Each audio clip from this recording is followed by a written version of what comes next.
On this episode of the Take and Give Show, we're going to talk about one of the biggest secrets in how to grow your small business and find success in entrepreneurship. Are you interested? Stick around.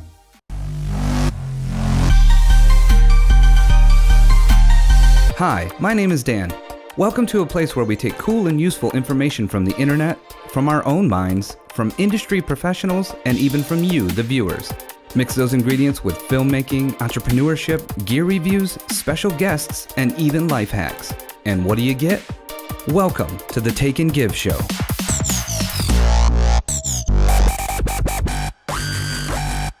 Welcome back, everyone. I'm Dan Bennett, founder and creative director at DNA Design Company and host of this Take and Give Show. This is episode 9. So this is the last episode in the current DNA Design Company studio. We're moving soon and plenty of great episodes are coming. They're just going to be shot in a different location. So I'm feeling a little nostalgic about this space and our first 9 episodes being shot here, but let's get right into it. In today's episode, we are revealing one of the biggest secrets in how to have success in entrepreneurship and grow your small business. And it's not really a secret, but it is something that a lot of people know about, but not a lot of people put into action. So the big reveal, know your weaknesses.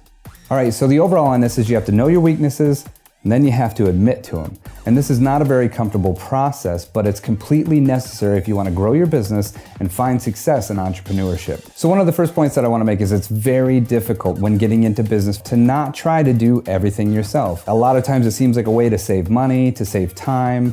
I can't afford someone to do that for me, so I'm going to do it myself, but your business can really suffer because of it. So when you're on this journey of self-awareness, there's kind of a natural progression. You find what your weaknesses are, you admit to them, you resist the urge to try and do everything yourself, and you're kind of left with one option, and that is to hire out your weaknesses.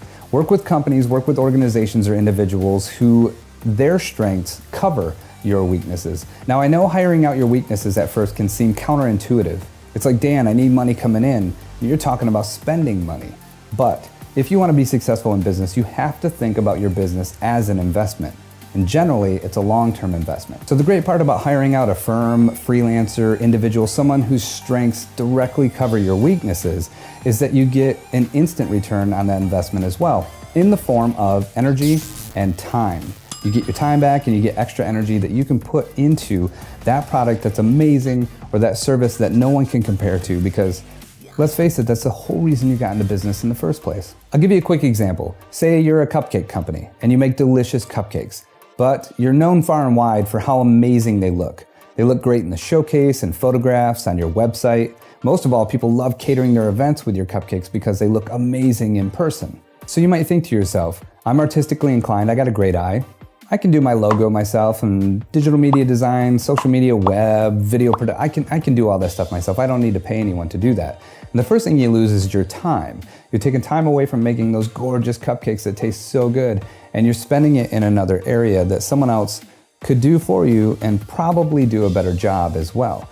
Say hiring a company like DNA Design Company, whose sole purpose is to come in, absorb your passion, and find a way to tell your story in an impactful and effective way. Use the best medium and use the best platforms to reach your target market. Not only are you getting all that time back, you're also getting the expertise that someone else has as a strength that can cover your weakness. I often say that finding your weaknesses and hiring them out is a lot like saying you're sorry.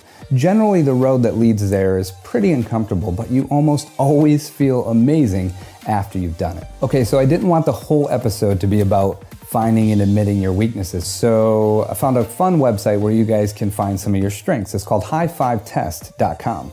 And you go through a series of questions. You rate them from strongly disagree to strongly agree. It takes about 10 or 15 minutes. It ends up kicking back your high 5 or your 5 top strengths. And it's a really great way to identify those, because part of identifying your weaknesses is knowing your strengths. When you finish the test, you can also email friends, acquaintances, family members, and they can give feedback on what they think your strengths are as well, which again is the first step into finding your weaknesses and then hiring those weaknesses out.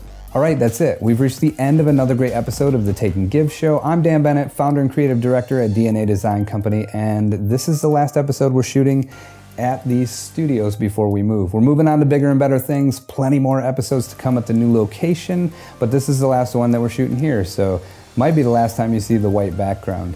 If you like what you saw today, feel free to share. Please give us a thumbs up, subscribe, and then ring that bell and you'll get notifications every time we put out a new episode. And feel free to comment. Maybe share with us what you think some of the secrets to growing a business and finding success in entrepreneurship are. We'd love to hear from you. I guess that's about it. We'll see you at the new studio on the flip side.